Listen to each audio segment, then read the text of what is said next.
Mr. and Mrs. Kuhn, thanks for coming on the show. So we'll get started. First and foremost, the most basic question is, what keeps you guys busy during the day? And I'll start with you, Mrs. Kuhn. Oh, busy during the day. Wow. Work. I work at a Christian school. I'm the office manager there. I was in corporate for, giving away my age now, but almost 30 years. And 60-hour weeks, and the pay was good, but the stress was not good. So when Zoey was young, I just decided our office downsized, and I didn't want to do what the new work would have entailed. And MJ asked me, do you want to stay home with Zoey? And I'm like, what? I didn't even know that was an option, because my mom was with us and she looked after Zoey at that stage, and stayed home. Thought I'd do it for like maybe a month, because I've worked since college. And 2 years later, and then when she started with preschool, I started working again, and I started working there. What were you doing before school? Clinical data manager and a CRO. What's CRO? Clinical research organization. Oh. Yeah. Was this in South Africa? It started there, and then I worked for them for some years, and then I came over here in 2005 for the company, and I just stayed. Wow.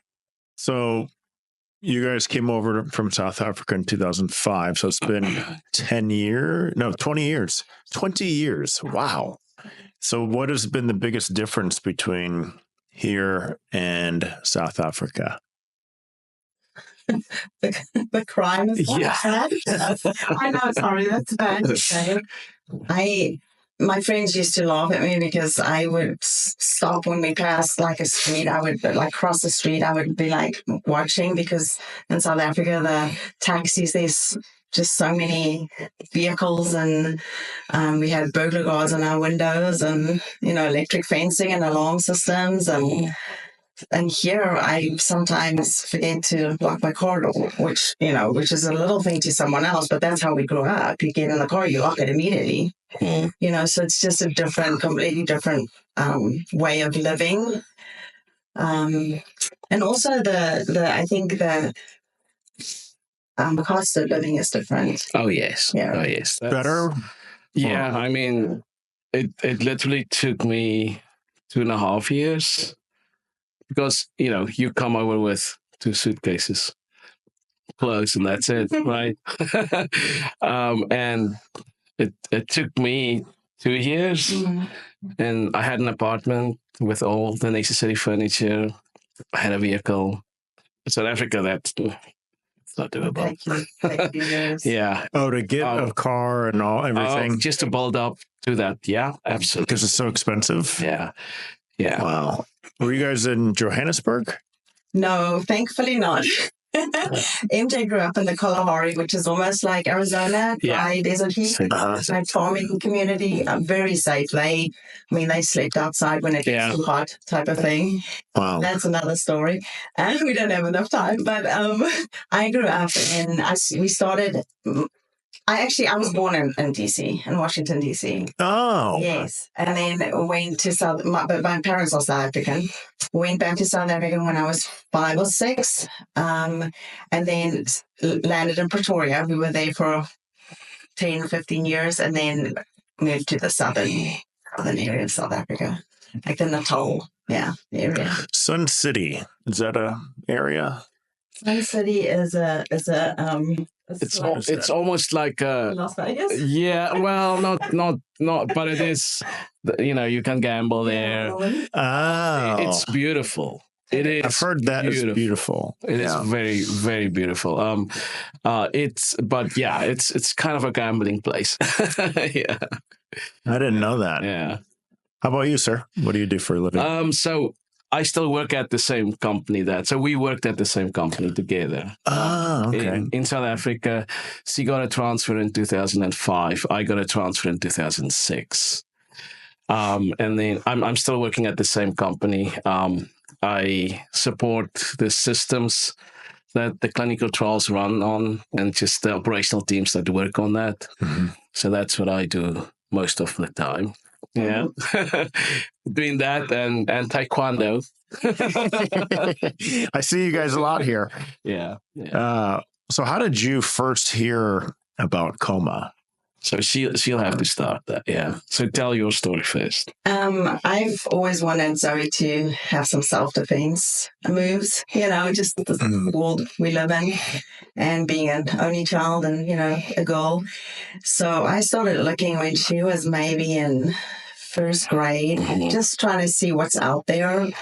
And then I think I stopped looking around when COVID happened. I couldn't find a place that aligned with what we believe, and we were just very careful for some of the influences that you do get when you do karate or taekwondo, or so stopped over COVID, and then right after COVID, I was looking at a website again, and on the website and or online, sorry, and I saw KOMA, and I saw the that you're very visible in the sense of glorifying God in what we do. And that was immediately that this is the place we want to be at. So I spoke to MJ and I said, this is one of those things when we were driving here, I'm going to probably force Zoey a little bit. I thought she would not like it. Yeah. And I said, we're just going to put the foot down and say, sorry, you're going to do this for at least a year, was in my mind. And by this time, she was in fifth grade. In the fifth. Yeah. So we came and she did her first session. And when she was done, she said, Mom, can I stay and watch? That's a little bit weird, but okay. And she said, I want to do this. I love this. And I'm going to be an instructor one day. That first day. And we just, okay, fine. Glad you like it. Wow. Yeah. I did not know that. Yeah. I didn't know she said that on the first day. Oh, yeah. And before you started, though, you had the thought that she wouldn't even want to do it. No. Why'd you think that? She loves the social sports like volleyball. She loved and she was good at it. So she likes talking a lot, like very social. Yeah. She's very social. Softball was she would chat with all the coaches and all the teammates. The balls will be flying, but she'll have her little social event. And I didn't see KOMAs that way in the beginning. I thought it was very structured. And well, and the other piece of that is like she did one season of basketball, and she hated the closeness, the game, Oh yeah. Oh yes. She did not like that. Yeah. And so that I was thinking of that. I don't know if she's gonna like martial arts. It's very disciplined. Yes. Right, and that's what you want. It didn't look like it's like a party. You like have party that you can have everyone. So I think that's probably why I thought, no, she's not going to like it. Yeah. But fast forward to today, has your perception changed? For sure. Yeah. I mean, it's like a family. It's amazing. When I called Miss Brock on Friday to say, hey, she hurt her foot a little bit. We don't know what's going on. We think it's just a little sprain or something. I called again on Tuesday just to give her the news that, okay, this is what the orthopedic said. So we're going to be out. Literally, when she answered the phone and I said it was Zoey's mom, she's like immediately asked, how's her foot? Is she okay? And when I said she's going to be off, I don't know if you know this or not, so I hope I'm not getting her into trouble, but she said, Taekwondo is not only about the physical, right? She can come in and come help me at the front desk, get to know that aspect of it. Yes. And when Zoey heard that, she was like, oh, yes.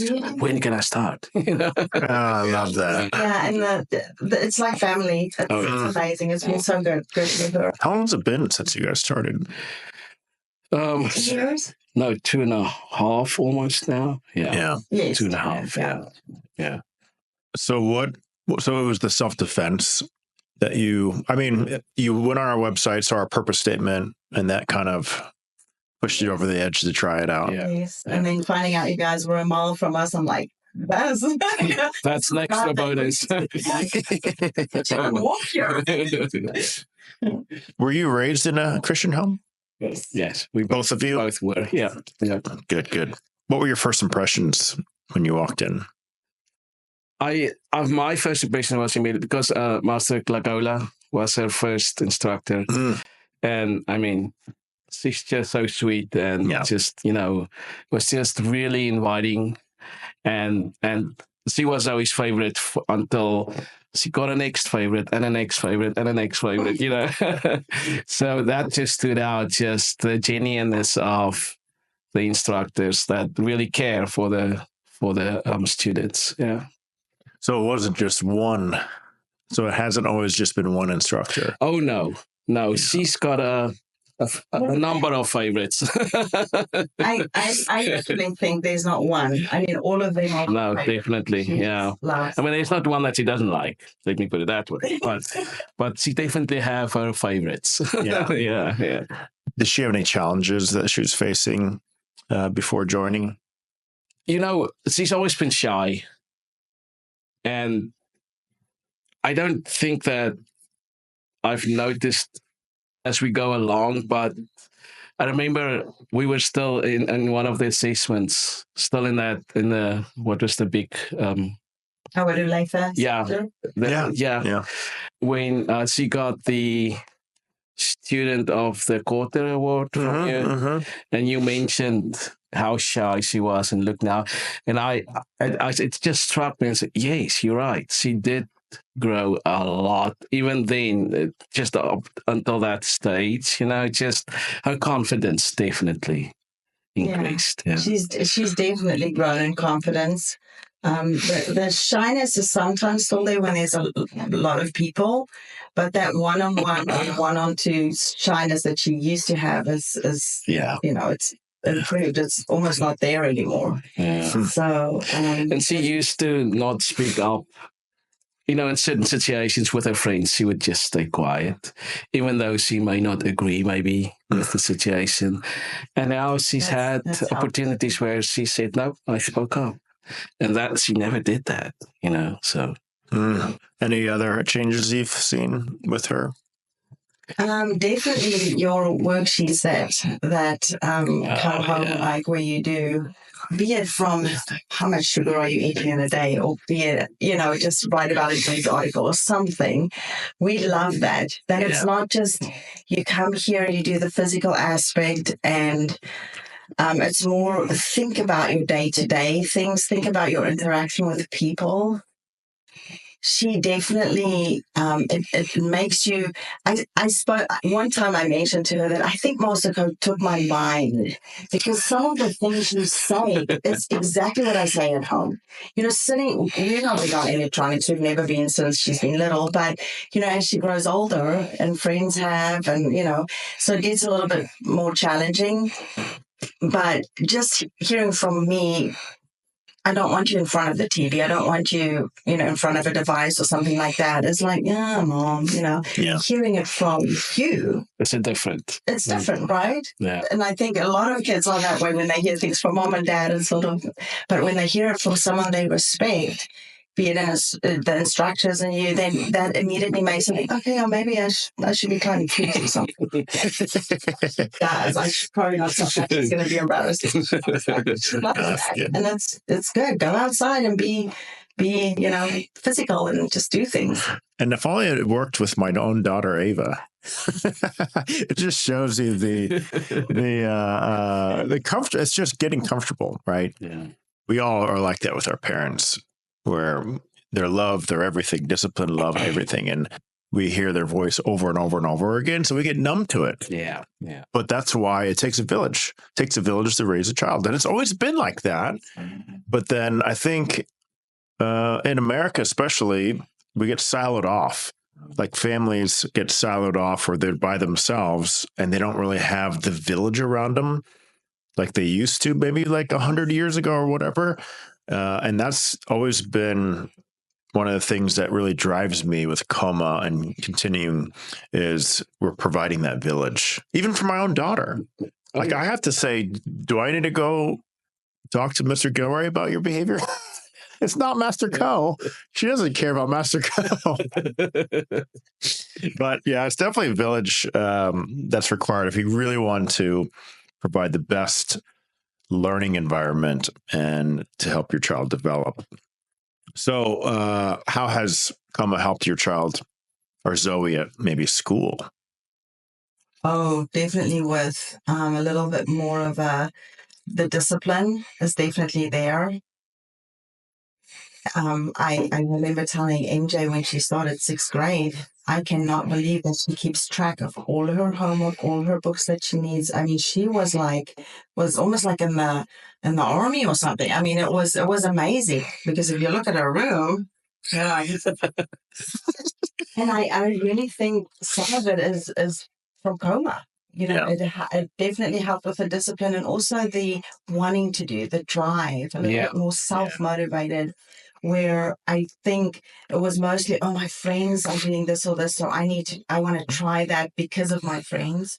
Now it's more herself. Yeah, and I mean, just to put a bow on that, she received the Diligence Award at school on Friday. And I think KOMA definitely helped with that. Did you get the Diligence Award? Yeah. What is that? They have 4 character, because it's a Christian school. They have diligence. What was the other? It was respect. Respect. So there's 4. Integrity. And encouragement. And so they got their academic awards, and then they've also got the character awards. Yeah. And so for each grade, they would select one student for each 4 of those. And she got Diligence. She got that's incredible. Yeah. And I think people come maybe. Yeah, maybe. But I'm maybe because you've heard it from us for so long, but I definitely believe that diligence is one of the most important things even Christians should focus on. Oh, but yeah, absolutely. I mean, gosh, that's amazing. I didn't even know about that either. Good for her. How about, has KOMA helped you guys as a parent in any way? Well, I think it enforces what we are doing at home, which is awesome. You know, that's what Lisa just said is so true. Just so much of what you and the instructors say on the mats are what we are telling her at home, you know, just from a character perspective. And so that's awesome, just to know when we drop her off, I don't have any concerns what she's going to hear here, you know. So that's awesome. Yeah. Always just taught her to say ma'am and sir.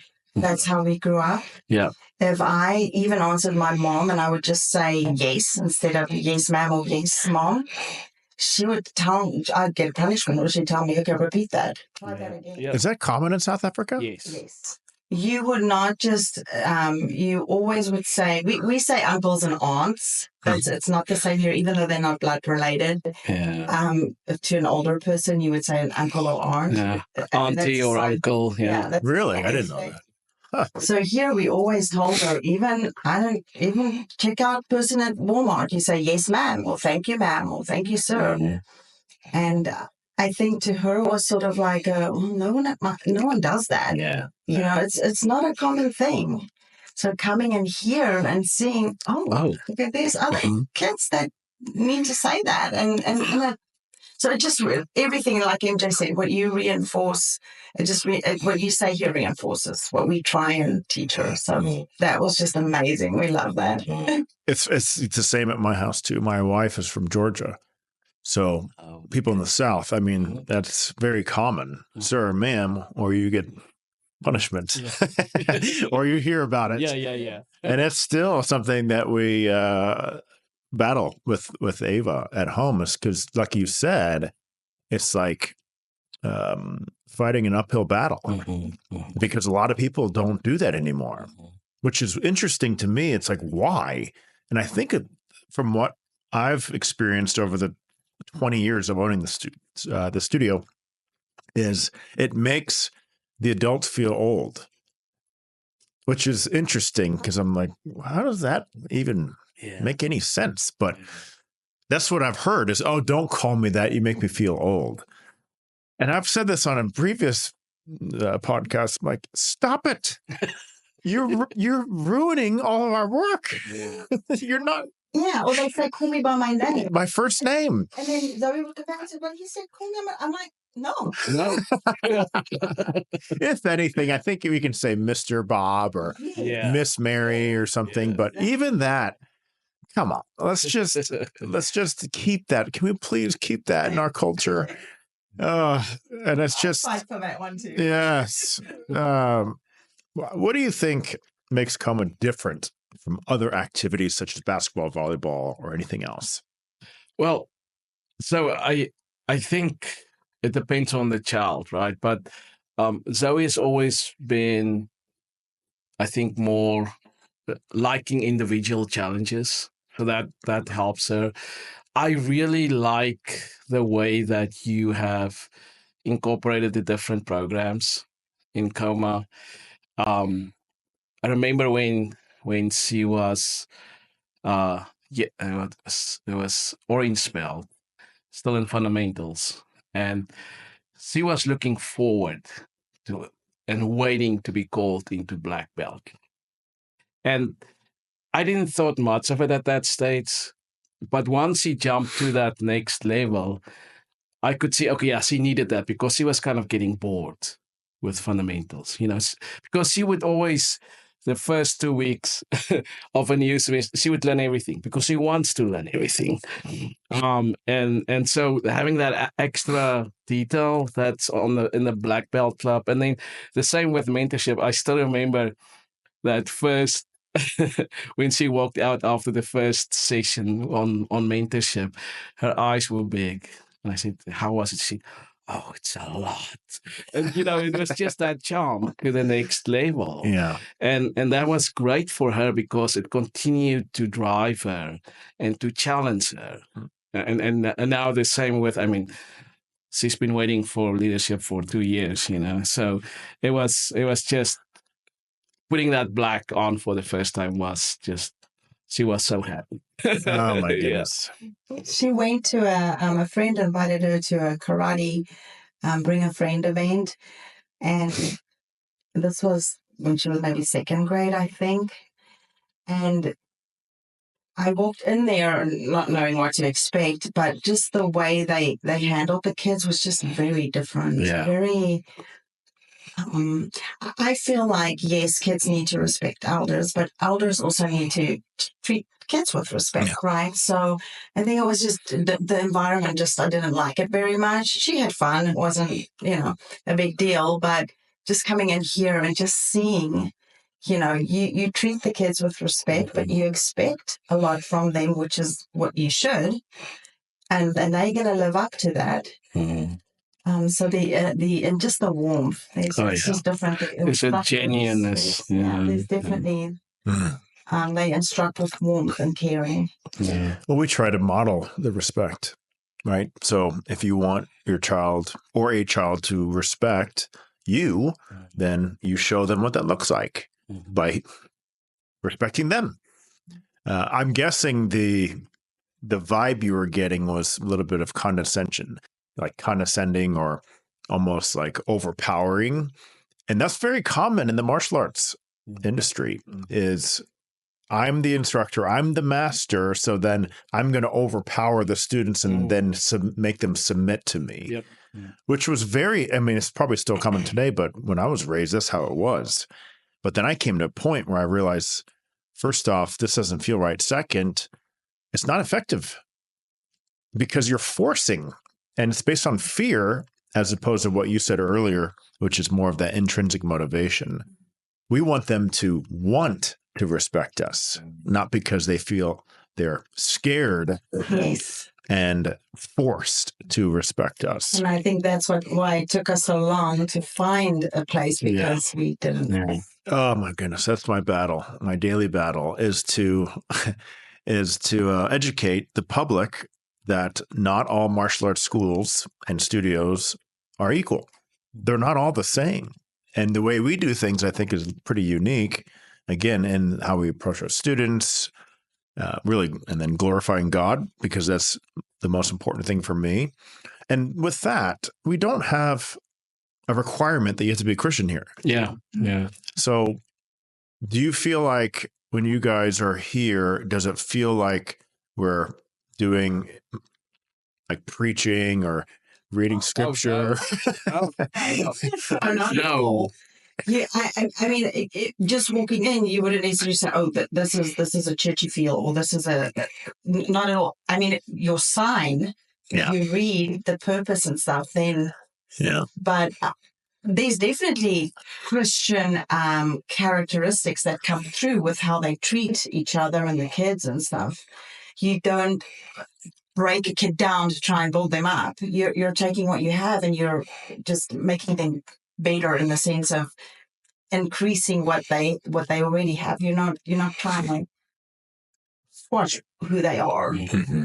But no, definitely not a churchy feeling when you No. Yeah. No, but I mean, yeah, no, definitely not. But she has made some very good friends here now. I mean, she's got a good friend group at school, but I want to say the friend group at KOMA is almost just as good now, which is great. She's made some good friends here, and what's really for me just such a blessing is that at her age, she now has instructors that's maybe a few years older than her, and she looks up to her. And I'm okay with her looking up to them because I know them. I know their character, and I can see how they treat people. Okay. And I'm okay with that. Yes, that's a good role model. Go for that. Yeah, there's so much there. And as a father as well, I'm always watchful of all the interactions that my daughter has with other girls. And I mean, that's our job. Yep. Because that's where the influence happens. And especially even if they're older, right? And they're looking up to them. Yeah. And if the person that they're looking up to doesn't align with your core values, or their parents aren't raising them like you would, or like you are with your daughter, then you probably shouldn't have them as, friends, or that should not be somebody they look up to. And that's really, I'll be very honest with this place. I'm always trying to make sure this is a place where I'd have my own daughter live, which she does. She's here 3 days a week. And that's very important. But going back to our purpose statement, I just want people to understand you don't have to be a Christian. We're not preaching at you, but it is the foundation. The biblical principles are going to be there. But I would say 99.9% of people, if not 100% of people, are going to say, yeah, those are good values. Just because they're common decency values that we all appreciate. Just look at Chick-fil-A. Everybody raves about their customer service. Well, that's called living as a Christian, right? Smiling, always being positive, serving, having a servant attitude. I think that is so important. But most importantly, we got all different types of people here, and we're going to serve everybody. We have all different types of people. You've probably seen too, which I love that. Because that's the world. Right. And that teaches our kids how to interact with you. Yes. Yeah. Different beliefs. They look different. All of that. If you could say one thing to another parent thinking about trying KOMA, what would it be? They're thinking, they're on the fence, and you were too, right?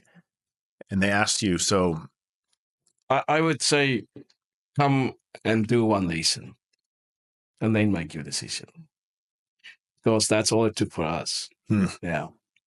Would you say your perception changed a lot after you did the first lesson compared to before you walked into the doors? I think so. I mean, first of all, I would tell parents, don't hesitate, just come. Yeah. I mean, that's, and like you said, what do you have to lose to try one session,